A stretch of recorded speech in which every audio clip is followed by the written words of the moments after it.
It was Christmas Eve, and Alex and her dad were sprawled out on the couch, watching the Steelers play their last game of the regular season. They had to start their backup quarterback today, but if they won, they were back in the playoffs. "I started out as a backup to Jeff Styles," Alex said to Jack Carlisle, "and look how well things worked out for me." Her dad smiled at her.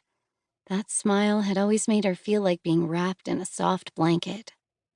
"I never thought of you as second string," he said. "Not from the moment you made that team." Alex rolled her eyes playfully. "You're my dad," she said. "It's not like you were impartial or anything." "But you know better than anyone that I know my football," he said. "And once I saw you on that field, throwing the ball the way you'd done in our backyard, I knew I was looking at the best QB your age in Orville." Alex smiled back at him. The day before Christmas was always a special day in the Carlisle household, and watching football with her dad was like an early holiday present. She just wished the Steelers were playing at home this week, so that instead of the couch, they could sit in their reserved seats at Heinz Field. Jack had bought season tickets the year Alex was born. It was like he predicted his daughter would one day grow up to be as big a Steelers fan as he was. "You honestly thought that?" Alex asked. "Even though there'd never been a girl on the team before?" "Of course," he said without a hint of hesitation. "I knew I was looking at a quarterback, and somebody who had a passion for football since you were old enough to attend your first game." "Like I had a choice," she said. "And what would you have chosen if I hadn't given you a little nudge in the direction of Heinz Field?" he said. "Little?" Alex said with a sideways glance. "Answer the question." "I would have chosen section 136, visitors' side of the stadium." It was where their seats were located.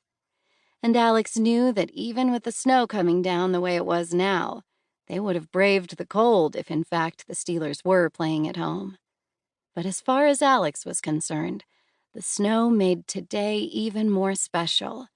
There'd be snow on the ground when she woke tomorrow morning, and Christmas would look exactly how she thought it should in their part of the world. Sometimes she couldn't believe it was only a little over a month ago that she'd achieved her dream of playing starting quarterback for the Owls, making things just about perfect in her world. Not totally perfect, of course. She always missed her mom during the holidays.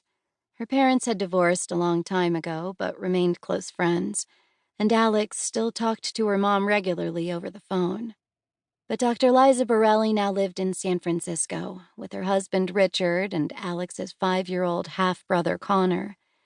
Alex's mom had decided to pursue her own dream of becoming a doctor.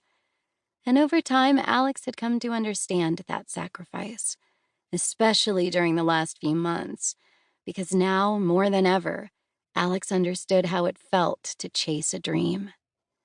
In fact, Alex's football playing had only served to strengthen their relationship, which was ironic since Jack often joked that his ex-wife knew less about football than he knew about pediatric surgery.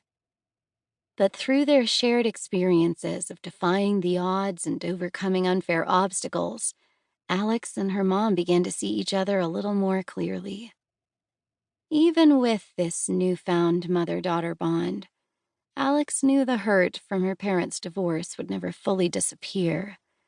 But having experienced the struggles she did just to play football, and knowing what it had cost her, she'd learned a lot about choices, especially for women.